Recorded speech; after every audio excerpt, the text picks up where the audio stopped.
Everyone, বাইরের তৈরি শিকাঞ্জি তো আমরা অনেক খেয়ে থাকি, ভীষণ টেস্টি হয়। কিন্তু বাড়িতে তৈরি শিকাঞ্জি কি কখনো আমরা ট্রাই করেছি? বাড়িতে তৈরি শিকাঞ্জি ভীষণ পরিমাণে পুষ্টিগুণ আছে এবং ভীষণ টেস্টিও। বাই দ্য ওয়ে, আমি মিতা সহচরীর পক্ষ থেকে আপনাদেরকে একটা ছোট্ট শিকাঞ্জি ভিডিও শেয়ার করছি। চলুন তাহলে বানিয়ে নিই একটা হেলদি এবং টেস্টি শিকাঞ্জি। চলুন তাহলে দেখে নিই উপকরণগুলি। লেবু, পুদিনা, টার্মেরিক পাউডার, একটু সামান্য পরিমাণে চাট মশলা, আদা এবং কিছুটা পরিমাণে বিট নুন। প্রথমে আমরা দিয়ে দিচ্ছি কিছুটা পরিমাণে, কিছুটা না একটু বেশি পরিমাণে পুদিনা পাতা, একটু আদা, লেবুর রস,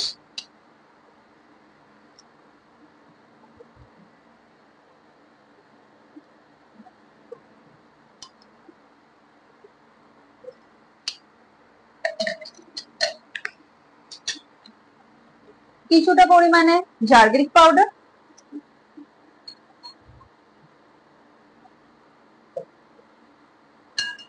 এবার এটাকে আমরা ক্রাশ করব। ক্রাশ করা আমাদের হয়ে গেছে, এবার আমরা এটাকে সাইড করে রাখছি। গার্নিশিং এর জন্য প্রথমে একটি প্লেট নিয়ে নিচ্ছি। প্লেটে কিছুটা পরিমাণে বিট নুন,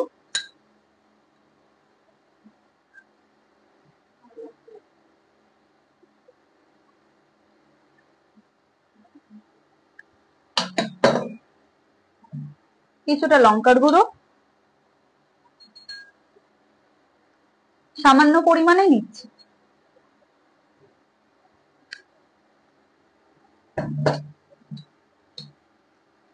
কিছুটা পরিমাণে টার্মেরিক পাউডার, এদিকে একটু মিক্স করে নিলাম।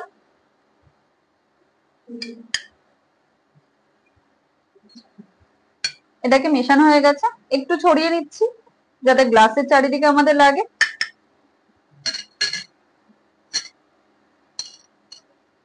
কিছুটা পরিমাণে লেবু আমরা এই গ্লাসের মুখের দিকে লাগিয়ে নেব, জাস্ট ফর গার্নিশিং, আর কিছুই না।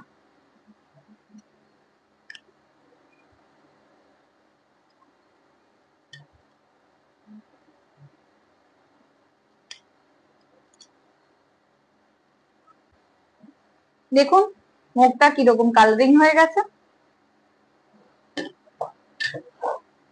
এবারে আমরা পুদিনা পাতার যে রসটি করেছিলাম সেটাকে ঢেলে দেব।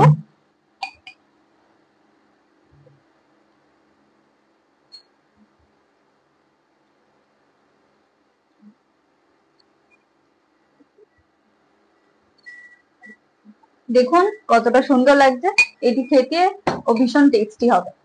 এবারে আমরা সামান্য পরিমাণে চাট মশলা দিয়ে দেব, এটি অপশনাল, যদি আপনি না দিতে চান কোনো ব্যাপার না।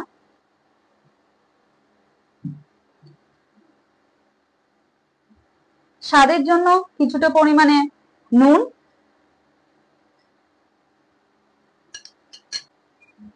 একটু লেবু দিয়ে দিলাম গার্নিশিং এর জন্য, শুধু দেখতে সুন্দর হওয়া ছাড়া আর কিছুই না। আর সাথে একটু পুদিনা পাতা, আপনি চাইলে একটু টার্মেরিক পাউডারও দিয়ে দিতে পারেন যাতে যদি মিষ্টি খেতে চান। তাছাড়া রেডি হয়ে গেল আমাদের মিন্ট লেমন শিকাঞ্জি।